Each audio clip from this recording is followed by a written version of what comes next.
नमस्कार दोस्तों, ओमनीसेंस चैनल में आपका स्वागत है। जी हाँ दोस्तों, अंग्रेजी कैसे पढ़ें और समझें, इस बात को लेकर आप बहुत ही संशय में रहते हैं और घबराहट होती है।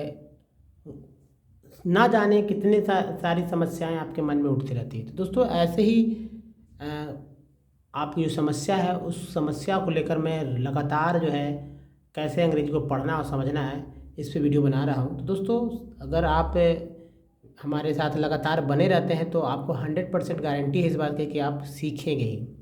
चलिए शुरू करते हैं 1344वें दिन की क्लास को। देखिए सबसे पहले दोस्तों इस वीडियो में मैं बात करूंगा कि प्रतिदिन क्या करना चाहिए आपको। देखिए प्रतिदिन अंग्रेजी का अखबार पढ़ना है, वो भी हिंदू वाला। द हिंदू का पे अगर आप अखबार पढ़ते हैं तो आप मान के चलिए कि कहीं ना कहीं आपको बहुत ही जो है सुविधा होगी अंग्रेजी को समझने में, बोलने में, और मतलब पढ़ने में। तो जैसा कि मैं बता रहा था कि देखिए प्रतिदिन जो है आप द हिंदू पेपर, एक पेपर है और इस पेपर को आप अगर ले लेते हैं तो इसमें पेजों की संख्या जो है काफ़ी लंबा आपको मिल जाता है, काफ़ी संख्या में पेजेस मिलते हैं जिससे कि पढ़ना आपके लिए बहुत ही आसान होगा। उसके बाद अंग्रेजी की किताबें लें, खासकर उपन्यास लेंगे तो ज़्यादा अच्छा होगा। और ऐसा नहीं कि बहुत सारे लेना है, एक किताब ले लीजिए और उससे पढ़ने का प्रयास कीजिए, उससे बोलने का प्रयास, उसको समझने का प्रयास कीजिए, उसके वर्डिंग है ना, वर्ड मीनिंग जो होते हैं उसको समझने का प्रयास करना है, याद करना है। और मैगजीन भी ले सकते हैं, और मैगजीन दोस्तों कॉमिक भी हो सकता है, किसी न्यूज़ का भी हो सकता है। और उसे जब तक नहीं छोड़े इन तीनों चीज़ को, जब तक कि आप अच्छे तरह से जो है पढ़ना न समझ लें कि भाई वो जो वर्ड्स है वो वर्ड क्या कह रहा है, कैसे कह रहा है। अब देखिए इंग्लिश मूवी देखना है, इंग्लिश मूवी में क्या देखना होगा इस बात को समझिए। तो इंग्लिश मूवी में हॉलीवुड की मूवी नहीं देखें, इंडियन जो भारत में बनी इंग्लिश मूवी है उसको देखें। खासकर आप डॉक्यूमेंट्री जो है डॉक्यूमेंट्री को देख सकते हैं, या फिर यूट्यूब पे जो मूवी आते हैं जिसमें सबटाइटल्स होते हैं, या आप किसी भी ओटीटी प्लेटफॉर्म पे मूवी देखते हैं उसमें जो सबटाइटल्स होते हैं उसको मतलब अपनी भाषा के साथ उसको पढ़ने का प्रयास करें ताकि आपको पढ़ने आए। अंग्रेजी का समाचार पर डे सुने। अब नेशनल न्यूज़ तो मिलता है, ये डीडी न्यूज़ जो है मिल जाता है, इसके अलावा भी बहुत सारे न्यूज़ है जो कि आप सुन सकते हैं प्रतिदिन। देखिए एक मिरर में आप इन सब बातों को जो है रिपीट कर सकते हैं, ठीक है। जो भी मूवी देखें उसकी बातों को आप अपने मन में मतलब धीरे धीरे मन में रिपीट करिए, जिससे कि आपको समझ में आएगा कि बोलना क्या है, बोला क्या जा रहा है। पढ़ने का जो शुरुआत है वो बहुत ही धीमी गति से करना है, बहुत तेज़ी से नहीं पढ़ना, बहुत धीरे धीरे इंग्लिश को पढ़ना है। प्रत्येक वर्ड इंग्लिश का, अगर प्रत्येक वर्ड जो है उन सारे वर्ड मीनिंग को जो जो उच्चारण होता है, प्रोनाउंसिएशन होता है, बहुत सही करने की कोशिश करना है, धीरे धीरे बोलना है, कोई हड़बड़ में नहीं, कोई गड़बड़ में नहीं।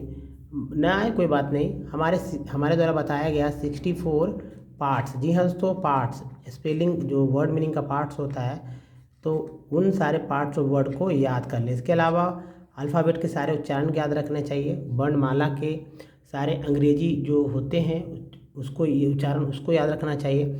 और किसी भी वर्ड को पढ़ रहे हैं, किसी इंग्लिश में कुछ भी पढ़ रहे हैं तो ऊंची आवाज़ में पढ़ना, जिससे ये मतलब आर्डर डाल लेना। इसलिए ये इसमें ये फ़ायदा होगा कि जो आप बोलते हैं, जो आप पढ़ते हैं, वो आपके कान के माध्यम से, आप ईयर के माध्यम से आपके कहीं ना कहीं दिमाग में जाता है। वो अक्षर मतलब जो शब्द है वो आपके अवचेतन में चला जाता है, इनर माइंड में चला जाता है, वो कहीं ना कहीं आपको बहुत ही बेनिफिट्स देते हैं। तो ये सब करना है हर एक दिन, पर डे करना है। आदत डाल लीजिए, अगर जब तक कि आप इंग्लिश में सीख ना जाए, फ्लो में पढ़ना, फ्लो में लिखना, फ्लो में समझना और फ्लो में बोलना। तो चलिए अब देखिए सबसे इम्पोर्टेंट क्या है। देखिए सबसे इम्पोर्टेंट है दोस्तों वर्ड मीनिंग रोज़ आप याद कीजिए। जी हाँ, रोज़ वर्ड मीनिंग अगर याद करेंगे ना तो आपको फ़ायदा होगा। फ़ायदा क्या होगा, अब देखिए ये वर्ड मीनिंग है दोस्तों। पहला वर्ड है STERN। इसे पढ़ते क्या है, यहाँ मैंने लिख दिया है, इसे पढ़ते स्टर्न है और इसका अर्थ होता है दोस्तों सख्त, सख्त, सख्त, निर्दयी, क्रूर, कड़ा, है ना।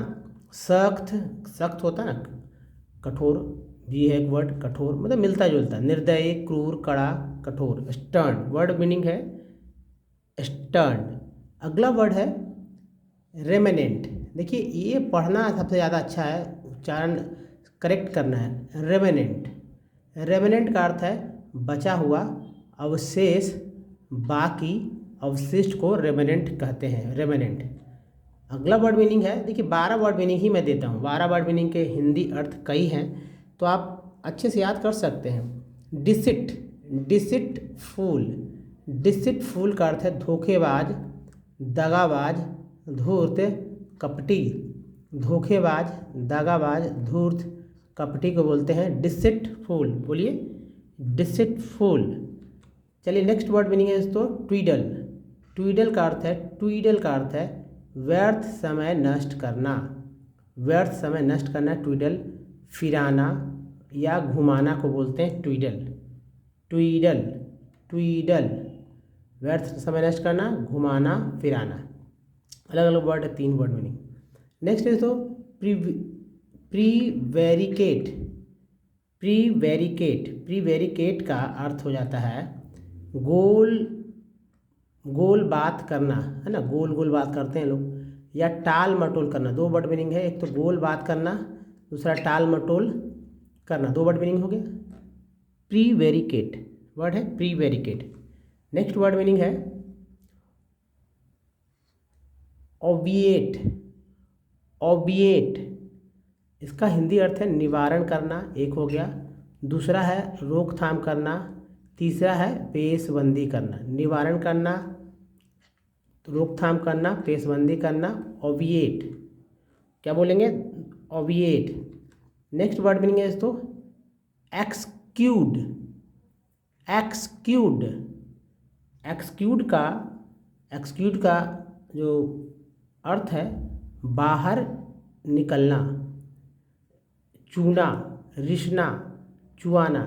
जब पसीना जो है, मेहनत करके पसीना बाहर निकालना, यहाँ पर संदर्भ है पसीना को बाहर निकालना।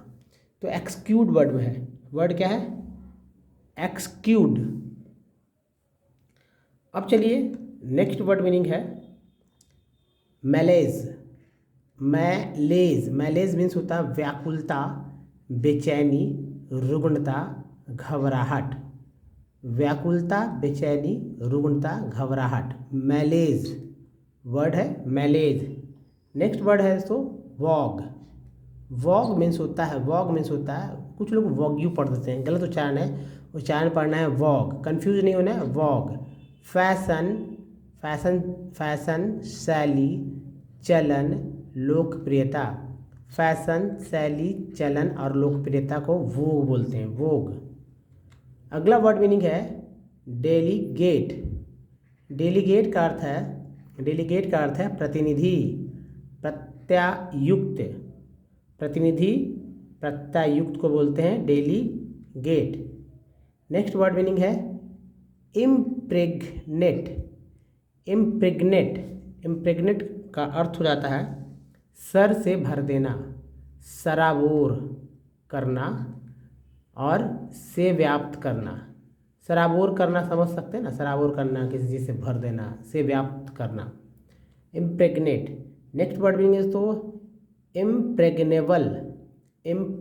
इम्प्रेग्नेबल यानी अजेय, अभेद्य, अकाट्य, अडिग, दृढ़।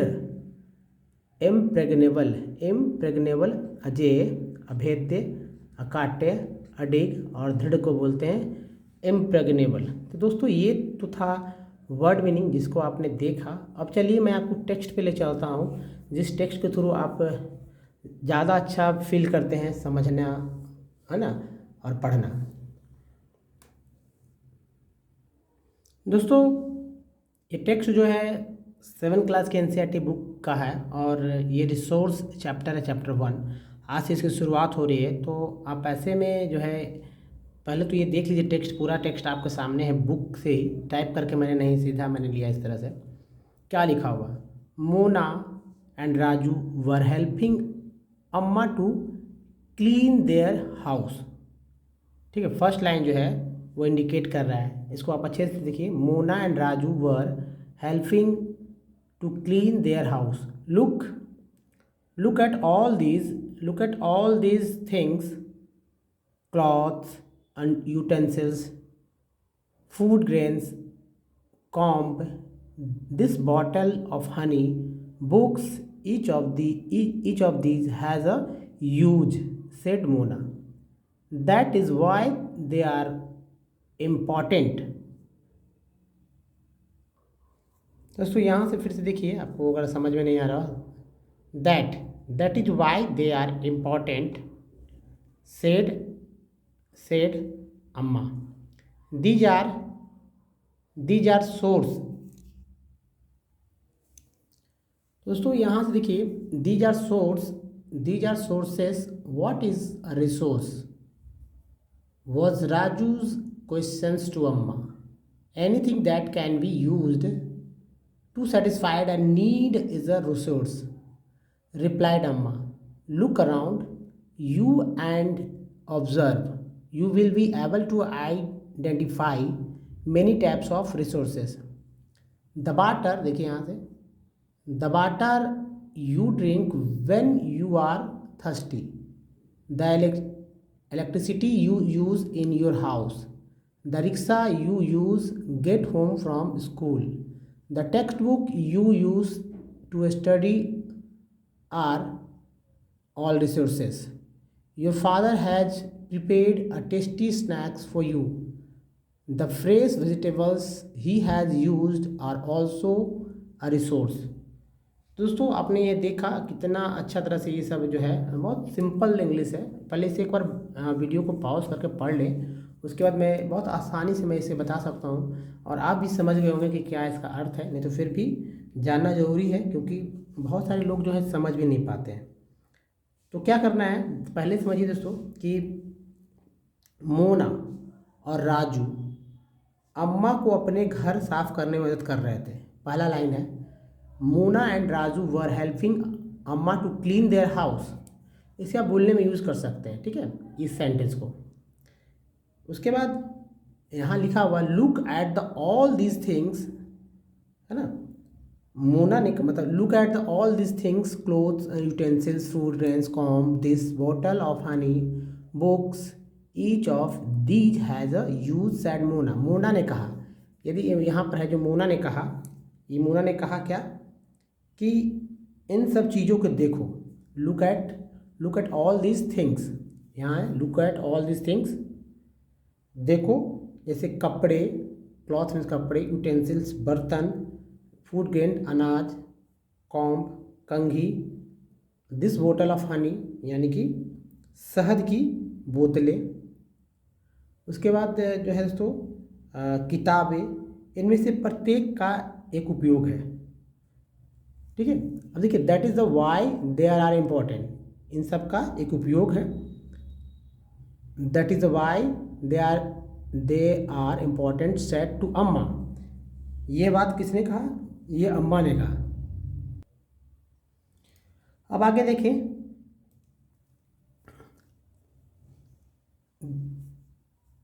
दीज आर रिसोर्सेस, ये जो संसाधन है, ये संसाधन जो है, दीज आर रिसोर्स, ये संसाधन है। व्हाट इज अ रिसोर्स, संसाधन क्या है। वॉज राजूज क्वेश्चन टू अम्मा, राजू ने अपनी अम्मा से एक प्रश्न पूछा था, है ना, पूछा।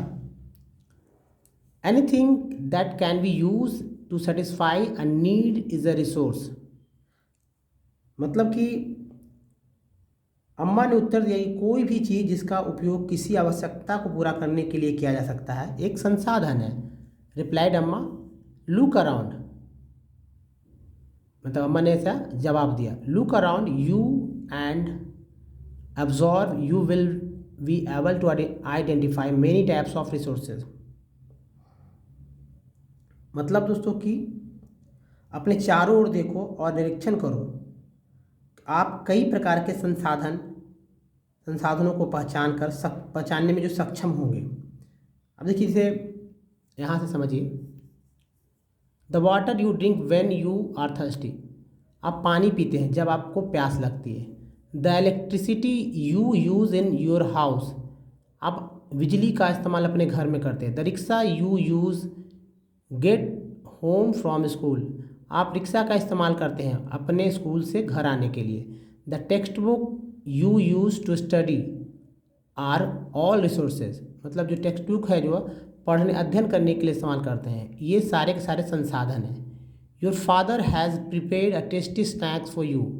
आपके पिता जो है, आपके पापा जो है स्नैक्स जो है तैयार करते हैं आपके लिए। The fresh vegetables he has used और ऑल्सो रिसोर्स। यहाँ तक कि जो है मतलब ऑल्सो मतलब कि जो ताज़ा ताज़ा सब्जियां हैं वह भी तुम जो है इस्तेमाल करते हो एक संसाधन के रूप में। तो दोस्तों ये बहुत ही यूज़फुल है, आप इसे समझ चुके होंगे, नहीं तो फिर से आप वीडियो को देखकर और अच्छे से समझ सकते हैं। तो दोस्तों इस वीडियो में यहीं तक। वीडियो कैसा लगा मुझे बताइए कमेंट करके, और किसी तरह की अगर कोई परेशानी है तो वो भी कमेंट करके बताइए मुझे, ताकि मैं और भी कुछ सुधार कर सकूँ। दोस्तों इस वीडियो में बने रहने के लिए आपका बहुत बहुत धन्यवाद। Thanks for watching. मिलते हैं अगले वीडियो में, तब तक के लिए अपना बहुत ध्यान रखिए। धन्यवाद।